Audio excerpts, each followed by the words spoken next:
¿Qué hay detrás de la crisis política en Perú? Experto explica causas y consecuencias del momento histórico del país vecino. José Gerí fue destituido del poder en Perú. Apenas estuvo 4 meses en el cargo de presidente en reemplazo de Dina Boluarte. Gerí fue vacado por el Congreso en Perú por presunto tráfico de influencias al mantener conversaciones bajo mesa con inversores chinos que tenían proyectos en el país vecino. A falta de un par de meses para que se lleven a cabo comicios legislativos en la nación andina, este parlamento elegirá a un 8º presidente en apenas 10 años. Suenan nombres como María del Carmen Alba, Segundo Héctor Acuña, Edgar Raimundo y José Balcázar. El elegido debe garantizar transparencia en las elecciones futuras. Lea también, el presidente José Gerí del Perú fue destituido por el Congreso. Para comprender la crisis política por la que pasa Perú, la FM consultó a Juan Falconer, analista internacional y consultor político, que fue enfático en afirmar que las acciones del Congreso peruano demuestran que en el país vecino la rama legislativa es firme en ejercer su rol de control político y evitar la deriva hacia un presidencialismo autoritario, donde una sola figura anula al resto de las instituciones o al sistema judicial. Argumenta que las destituciones oportunas han protegido la democracia en Perú. Falconer indica que, si otros países de la región aplicaran un escrutinio similar, en la región existiría una cantidad alta de mandatarios vacados. Como consecuencia, el analista afirma que el problema no es la inestabilidad per se, sino la falta de mecanismos robustos en otros contextos. Falconer asegura de que lo que ocurre en el país vecino no se trata simplemente de que sea el país más corrupto de la región por haber tenido 7 y ahora 8 presidentes en menos de una década. Al contrario, habla de que en esta nación hay una fuerza de control independiente. Desafíos en gobernabilidad, legalidad y legitimidad. La corrupción y delitos conexos se manifiestan en esta alta rotación presidencial. La solución no radica en limitar el control político del legislativo, que es esencial, sino en reformar los procesos electorales y de selección partidaria, para asegurar que líderes transparentes, éticos y competentes accedan al poder. Pero el analista asegura que no es un problema de este país únicamente, pues la necesidad de correctivos institucionales es común a toda América Latina y el Caribe, donde la debilidad en la rendición de cuentas perpetúa ciclos de inestabilidad. El expresidente Gerí está siendo investigado por la Fiscalía peruana. Crédito, Colprensa.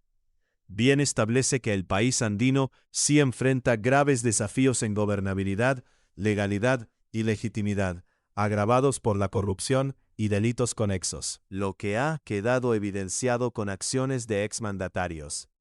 Lea también los 4 candidatos que aspiran a reemplazar a Gerí en la presidencia de Perú.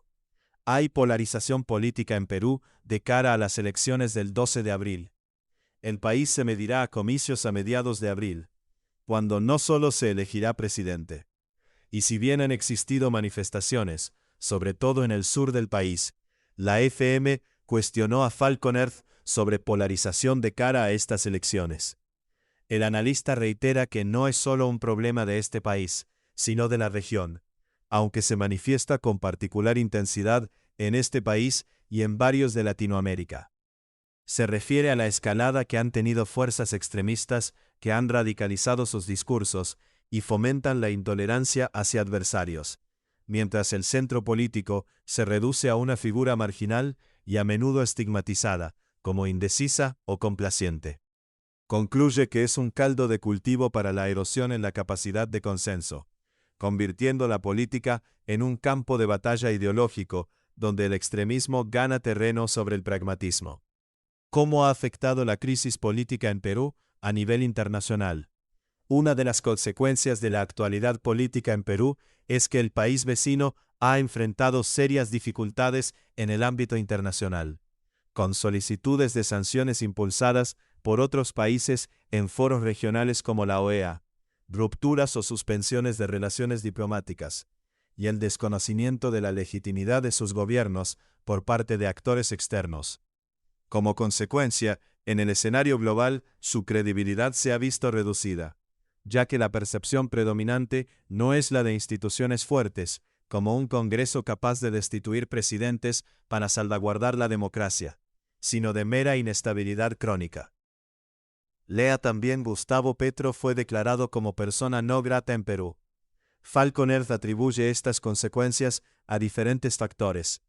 En primer lugar, el temor de líderes extranjeros a que precedentes similares se apliquen en sus propios países, lo que los disuade de respaldar tales procesos. Segundo, intereses geopolíticos o económicos vinculados al gobierno destituido, como alianzas comerciales o ideológicas.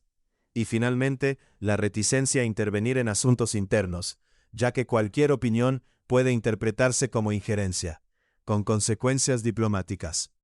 El Congreso ha celebrado varias destituciones en los últimos años. Crédito Colprensa. Para explicar este punto, recuerda el episodio con Gustavo Petro, que fue declarado persona non grata por el Congreso peruano por calificar una de las destituciones como un golpe de Estado y sugerir planes similares en Colombia, lo que ilustra cómo el silencio o la condena selectiva responden más a cálculos estratégicos que a principios democráticos. No duda en decir que este tipo de sucesos son el resultado de hipocresía de la diplomacia regional, puesto que prima el pragmatismo político. Pese a la crisis política, la economía se mantiene a flote. Aunque han habido 7 presidentes diferentes en 10 años, el presidente del Banco Central de Reserva del Perú, Julio Velarde Flores, ha sabido manejar la economía del país. Lleva alrededor de 20 años en el poder. Para Falcon Earth, la cantidad de tiempo en el poder por parte de Velarde se debe a su reputación en la gestión macroeconómica, que ha infundido confianza en los mercados y en la institucionalidad, incluso ante escándalos políticos constantes. Lea también la advertencia de Estados Unidos a Perú por el puerto que opera China en Chancay. El dinero barato chino cuesta soberanía. Velarde ha logrado mantener la autonomía del Banco Central, lo que, combinado con la estabilidad jurídica en contratos públicos y una política macroeconómica prudente, ha sostenido y potenciado la inversión extranjera directa e indirecta. Los indicadores hablan por él. Por año, el crecimiento económico se ha mantenido rondando el 3% anual, y la inflación apenas supera el 2% en los últimos años. Falcon Earth incluye que hay una gran relevancia en las exportaciones, y que este factor ha mantenido a flote la economía del país vecino. ¿Quiénes han sido los últimos 7 presidentes de Perú? Pedro Pablo Kuczynski, del 28 de julio de 2016 al 23 de marzo de 2018, renunció. Martín Vizcarra, del 23 de marzo de 2018 al 9 de noviembre de 2020, destituido, vacado. Manuel Merino, del 10 de noviembre de 2020 al 15 de noviembre de 2020, renunció tras protestas. Francisco Sagasti, del 17 de noviembre de 2020 al 28 de julio de 2021, Gobierno de Transición. Pedro Castillo, del 28 de julio de 2021 al 7 de diciembre de 2022, destituido.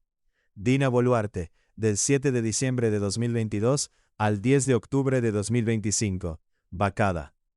José Gerí, del 10 de octubre de 2025 al 17 de febrero de 2026, destituido por el Congreso.